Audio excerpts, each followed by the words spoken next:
gentlemen, this segment is supposed to be reserved for Daddy. And if Daddy were alive today, he would have expressed his profound love and undying devotion for Mommy.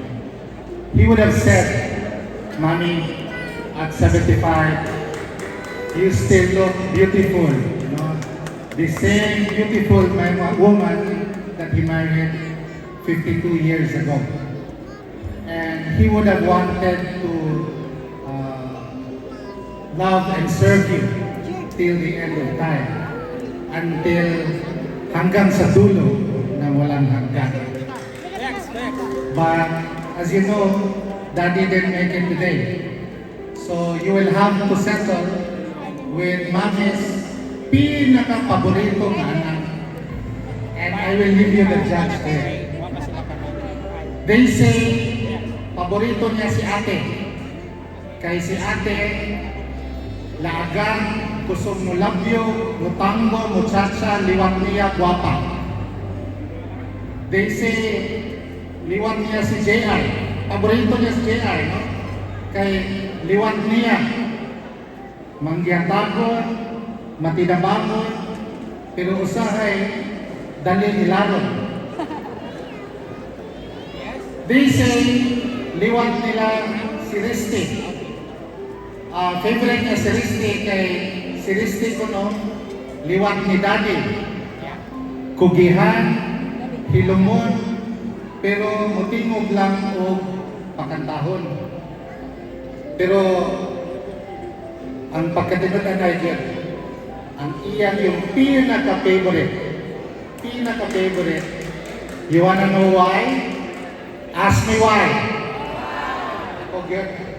Because ako, ang iyang pinaka-paboritong sugoon.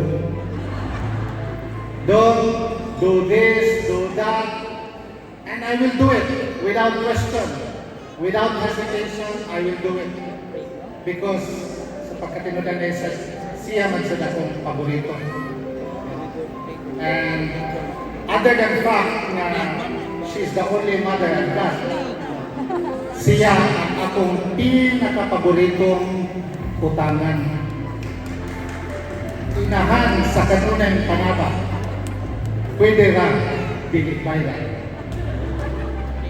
Three things that I want to share with you when I talk about my mommy. The values of hard work, generosity, and sacrifice. Hard work, as you know, we did not come from well-to-do family.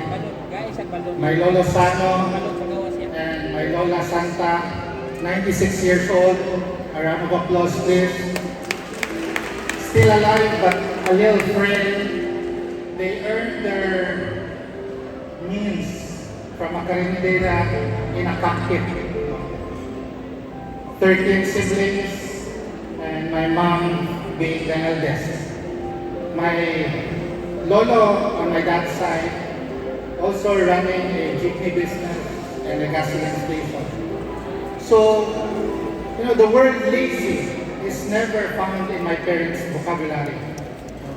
All that we have today are all product of hard work.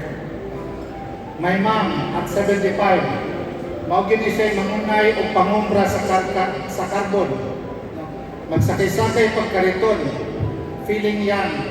And mind you, this was the day after na binuntagay o kupay. So, when I complained about my work, kung ma'am, kapoy naman ikabaho. Bingon kita sa mami nga, uy dong, nga ano kung kapuyan ka, nara ka sa opisina, aircon pa. May tagipabuhat ka sa init na nagguna ka. Words of wisdom from Madam Brenda. Second, generosity. Nobody will question the generosity of my mother. She is very giving, very generous. Sa pagka-generous sa nila, panag sa nilalang. Now, education has been a soft part sa iya. Being a graduate of BS education, She has a heart for sending people to school. She took up BSF, became a teacher for a while. And may nalamtang na nag-caterer ni siya kay usa na nabagit akong saad sa akong ugangan sa una. Ningon na nabagit ko nga mapa, dili ko makapasadig nga maharuhay among kinabuhi ni Trina. Pero manumpa ko, Trina will never go hungry. Caterer si Mama. Daghan bahaw sa kusina. Last that I want to share you with is the value of sacrifice. In the late 1980s, 1990s, our late father mortgaged our house at a time of financial instability. And interest rates skyrocketed. Our business was not doing very well. And all of a sudden, my parents found themselves unable to pay our obligations to the bank. And the bank threatened to take us from our home. So necessity played its role, obligated my mom to go to the US and became a caregiver, and so that she can send money back home. And for me, Mommy, that was an ultimate sacrifice. Mind you, she was in her early 40s. This was at a time where video calls were inexistent. Long distance calls were very expensive, and handwritten letters will take 3 months to arrive. I found myself in similar situation sometime in 2017 and 2019. I was based in Manila. Trina and the kids were here. And for me, it was already an agony.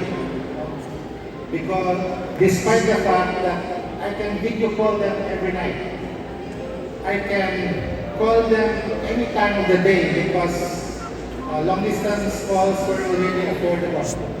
And text messages will come in an instant. And plus the fact that I have, because of my sister's privilege, I can go home every weekend. So to me, Mommy, daghan kayong salamat sa inyong sakripisyo. Because of that sacrifice, we were able, with the help of our family and friends, we were able to pay our obligations to the bank. Thank you to Papa O'Neill, to Tita Tessie, Nang Elena, Tito Rick King, who helped us pay off our obligations to the bank. Because of that sacrifice, she was able to send me to a good school. And Mommy often reminds me, "Dong, huwag pa ka pa eskwela sa Manila, ikitang ka kagawang in English." And because of that sacrifice, that enabled to fund Shintrade Marketing and Kusina Kwalsa and allowed us to live the life that we have today. So, Mommy, you have done your part, you have done so much, and you have done so well. Thank you very much. Thank you very much for the sacrifice. And now it's the time to relax, man. No? You're 75. Daddy would have wanted you to do so. And it doesn't matter, Mommy, kung kinsay mong pinanggat, katubang kusog mo labyo, katubang mangyatagon, katubang pugihan, o kanyang imong pobre sulubuon. What is important is, we love you. Thank you for everything. Happy birthday, and long live our dancing queen.